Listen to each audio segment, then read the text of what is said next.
You've heard about the black card, right?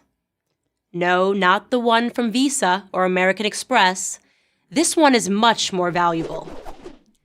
There are entire organizations that have been built upon it, and individuals that have used it to acquire both wealth and influence.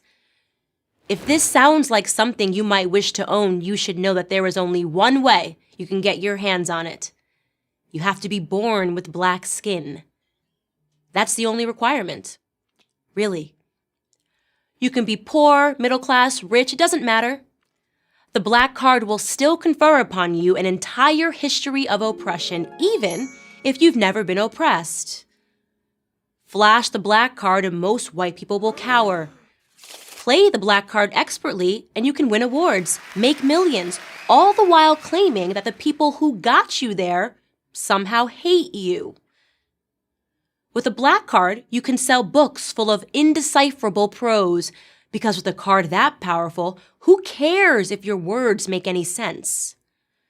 You can call yourself a civil rights leader and shake down multinational corporations, or you can torch your own neighborhood because you didn't like the outcome of a grand jury verdict. Ironically, the people you might think have the most legitimate claim to the black card refuse to use it. Take my grandfather, for instance. He raised me from the time I was 9 years old.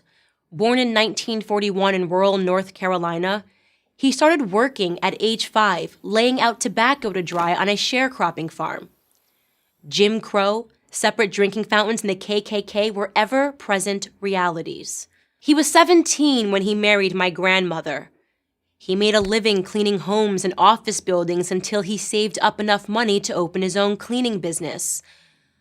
The thing is, he never played any card. Nor did my grandmother. If they had problems, they didn't blame anybody. They just fixed them. And they raised me to do the same.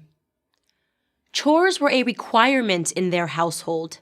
So was reading the Bible every morning before school. I didn't like the Bible readings and I hated the chores, but I realize now that these small acts of discipline, although sometimes stifling, had a strong, positive impact on my character.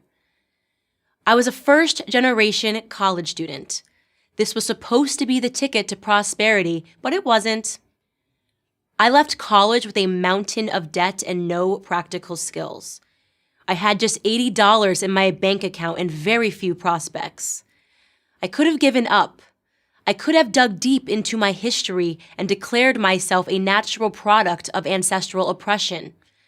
I could have played the black card and absolved myself of all responsibility for my own stupid decisions.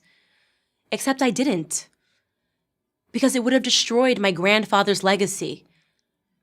I am proud that he had the fortitude to turn nothing into something, and I have no intention of reversing that something back into a nothing. My attitude comes with a price, however, because if you are born black and you don't accept your natural status as a victim, then the validity of your blackness is immediately called into question. Well, so be it. If believing in myself, if accepting the responsibility for my failures somehow disqualifies me from owning an imaginary card, then let me be the first to declare that I don't want one. I also don't want Cornel West, Al Sharpton, or insert anyone else who uses their skin color to game the system as a role model. I already have my grandfather. If there is one thing that my family history has taught me, it's that I do not need a black card or an imaginary anything to make something of myself. For the record, my grandfather, now retired, lives in a home that he and my grandmother built on a plot of land they purchased in North Carolina, the very same sharecropping farm that he worked on as a small child.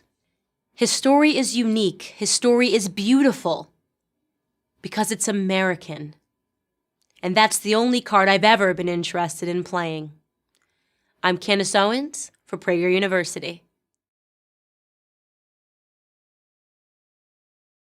Thank you for watching this video. To help keep PragerU videos free, please consider making a tax-deductible donation.